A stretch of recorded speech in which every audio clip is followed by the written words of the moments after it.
Este domingo comezan a vacinar os galegos de entre 40 e 49 anos. Será en Santiago, na Cidade da Cultura. A partir da semana que ven, a vacinación deste grupo de idade xa se fará en todas as áreas sanitarias. Galicia dá así un paso máis cara á inmunidade de rabaño. Saúdos, boas tardes. A situación epidemiolóxica de Galicia segue mellorando. Se a evolución segue sendo boa e coa vacinación avanzando, o Comité Clínico estuda dar pasos adiante na desescalada. Os expertos analizan agora a ampliación dos límites nas reunións que agora mesmo son dun máximo de 10 no exterior e 6 no interior, tanto nos locais como nas casas. Vamos a ver se na vindeira semana que se producen os 15 días dende as últimas medidas podemos seguir cun proceso de apertura no ámbito, por exemplo, de número de persoas de reunións tanto en interior como en exterior. Estamos ante unha mellora dos datos da COVID que se reflicte nos niveis de restricción por concellos. A partir do sábado, o 95% dos municipios galegos non terán restricción adicional. Mentres, a maioría dos concellos galegos alivian esas restriccións, en Mos continúan pechados. Están mellorando, pero non o suficiente, Mónica. Pois si, non puido ser porque os datos non permiten relaxar as medidas neste municipio e os mosenses continúan baixo as restriccións máximas cunha taxa de incidencia de 631 casos por cada 100.000 habitantes, o que converte este concello no máis afectado de Galicia en incidencia. Con todo, hai que salientar un dato positivo porque baixan os contaxios nos últimos 7 días. Onte foron 40 e hoxe 33. E a luz, a electricidade está nas horas puntas do día no prezo máis caro da súa historia. Este récord coincide co novo modelo de tarifas que implantou o Goberno que penaliza o consumo nas horas centrais. Nas explotacións gandeiras galegas sábeno ben, vailles custar producir moito máis. Natalia. Si, xa tiñan o problema dos baixos prezos do leite e agora súmase outro, o do incremento da factura da luz. Din os gandeiros que as vacas non teñen horarios, hai que muxilas cando toca e non cando sae máis barato. Denuncian que con este incremento da luz nas horas centrais do día redúcense aínda máis os seus marxes de beneficio, xa de por sí moi limitados.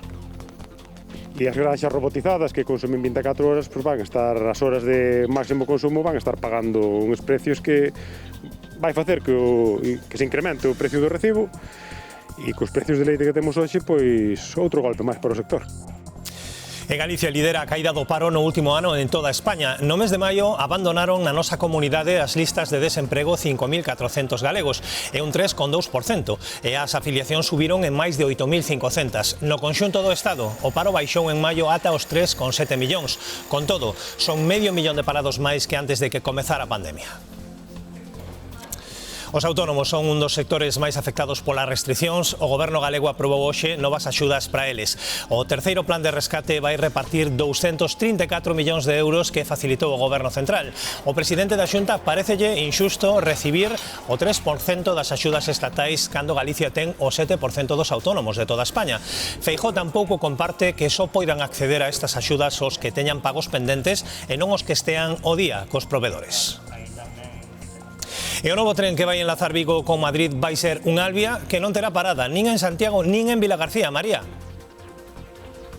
Sí, así é, parar aquí só suporía 4 minutos máis de viaxe nun percorrido de 5 horas, pero Renfe decidiu que non, que o novo Alvia que comezará a funcionar o vindeiro 14 de xuño vai a pasar por esta estación, pero non vai parar nin aquí nin en Santiago. Dende o propio Concello de Vilagarcía e os pasaxeiros aseguran que loitarán para que se manteña esta estación como estratégica. A mí parece ben mal. Se vai pasar, porque non para aquí, podía parar, non? Xusto, de feito, teño un problema persoal que temos que ir a Madrid a miúdo e pensaba que pasaba e que paraba e tiñamos aí como filón de poder ir no tren. Daremos tamén a última hora sobre o caso do palangreiro galego que está retido en Irlanda. Ten base en Celeiro, onde temos a Pedro Rielo. Contanos, Pedro. Sí, trátase do palangreiro Punta Candieira de 32 metros de eslora que, como dicías, ten a súa base neste peirao de Celeiro. As autoridades irlandesas acúsano de pescar dentro das augas da súa competencia. Foi trasladado a Cobo este de Corgali, terá que responder ás investigacións que se están a realizar. Hipotéticamente, pois estaría faenando nesas 12 millas da súa competencia exclusiva. E un mozo de 19 anos morreu esta madrugada nun tráxico accidente en Ferrol. O vehículo que ocupaba saíuse desta vía e chocou contra o muro. Ademais, outro mozo de 21 anos que tamén ia no coche quedou ferido de gravidade como consecuencia do forte impacto. As ganas de normalidade que xa temos todos nótanse nas previsións para este verán en zonas tradicionalmente turísticas. Por exemplo, no Val Miñor. Quen teña pensado pasar ali o verán debe bulir. Só quedan dispoñibles moi pouca oferta de vivenda vacacional para xullo. En agosto xa está esgotada. Este ano as inmobiliarias notaron un adianto moi acusado no inicio das reservas. Porque el cliente está reservando desde enero y febrero. Ha reservado en enero y ha reservado en febrero. Años anteriores solamente preguntaba y reservaban a partir de Semana Santa. E a 3 semanas de que chegue o verán, os datos confirman que esta primavera que estamos rematando está a ser máis seca do normal. Entre marzo e maio choveu un 21% menos do que adoitaba facer hai só unha década. Este marzo foi o máis seco, de feito, dende o ano 1997. Os datos deunos esta mañá a Consellería de Medio Ambiente durante unha visita a Meteo Galicia. E tamén se fixeron estimacións de como será o verán. Apuntan que pode vir máis seco e máis quente que outros anos. Hoxe, a verdade é que día de verán non fai, as temperaturas volveron baixar e mesmo imos ter algunhas chuvias que veñen empurradas por unha fronte que hoxe chegou a Galicia. Unha fronte que é feble, iso sí.